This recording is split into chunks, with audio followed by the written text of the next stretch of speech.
Hello, everyone. It's Grandpa Hickory. I'm a very sad Grandpa Hickory. I had to take them to the shelter today, and I thought I was doing them some good. My daughter called and told me that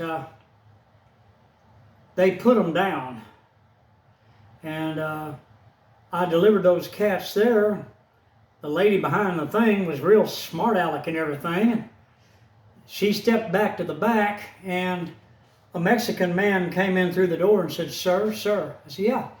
He said, "I used to work here." She took the cats on back there, and she said, "I'll bring your container to you." I said, "Okay, my car carrier." And I was waiting. I said, "Yeah." He said, "Sir," he said, "I used to work here." He had to quit because he's a legal alien, and ICE is going around, picking people up there from Mexico that are not supposed to be in their country.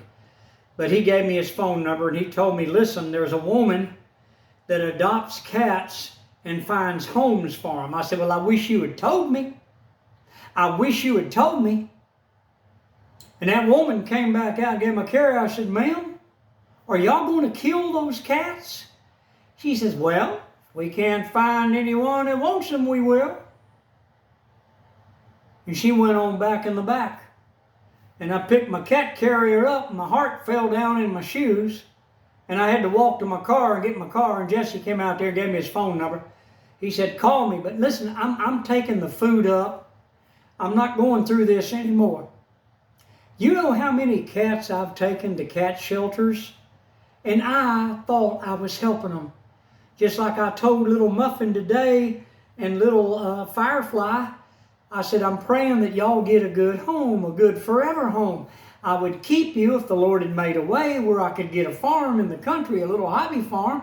I was going to keep you, but it's not the Lord's will. So there's nothing I can do about it. My hands are tied and my feet are tied. There's nothing I can do." So it just, it's tore me up. I haven't eaten all day. I tried to eat something right now, but my stomach's pretty upset. But people, there's nothing we can do about it. In this day and hour we live in, I live in a senior citizen community, and people move out all the time and throw their cats out. The cats have nowhere to go. So they come running down here looking for food, and the next thing you know, they're on that window right there wanting in. And me, after all these years of taking cats to cat shelters, I found out now that they don't want to fool with it. It's much easier for them to just go ahead and put them down. Oh, I tell you, people, I pray to God that don't happen. But there's nothing I can do. I can't go back and get them. I've already put what you say, surrender. You have to sign a surrender, and you're not giving them there in hopes of someone adopting them. It's called surrender. So, in other words, they're unwanted pets. And you're labeled the surrenderee. See, I didn't know that. Nobody ever told me this. But friends, I got the food out front right now. But I'm taking the food up. I'm not putting food out anymore. I will put water out. But I'm not feeding anymore. I don't ever want to go through this pain that I'm going through right now.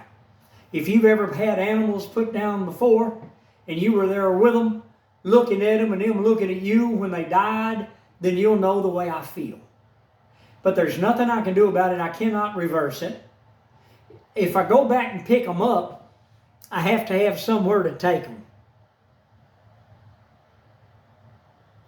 And my dealings with people is everybody means well. And I've given cats to people. Only for a year and a half later, they come back and dump them out on my porch. If I'm not here, they leave a note and say, "Hey, I can't keep them anymore. I've lost my apartment and my job, and I'm leaving the state, and I can't take these cats with me."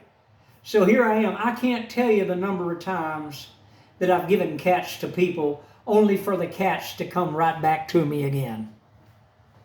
And they'll give you 99 different excuses why they can't take care of that cat. People, this is a national problem.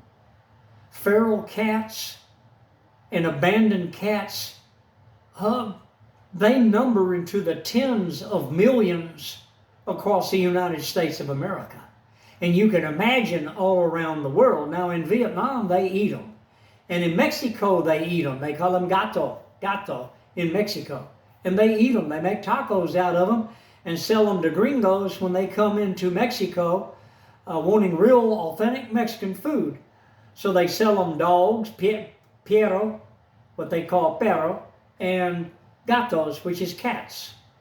They grind them up, they make meat out of them, and they make tacos, and that's what Mexicans do in Mexico. I've known a lot of Mexicans, they've told me all about it. And I've known a lot of people from Vietnam, and they've told me how that they kill them. They said they taste just like rabbits. People, it's just, anyway, you can understand the way I feel. I'm going to have a hard time sleeping tonight. They slept right there on that table beside me last night, beside my recliner, my little end table. And I petted Firefly, and I petted Muffin. Muffin is potty trained now. Firefly is not. I got a bunch of his number 2. I just found it over there. I got to go over there and clean it up, but they're gone from me. There's nothing I can do about it. I'm sorry I made this video so long. Hit the like button, subscribe, see you on the next video. Goodbye. Pray for them little ones. There's nothing I can do.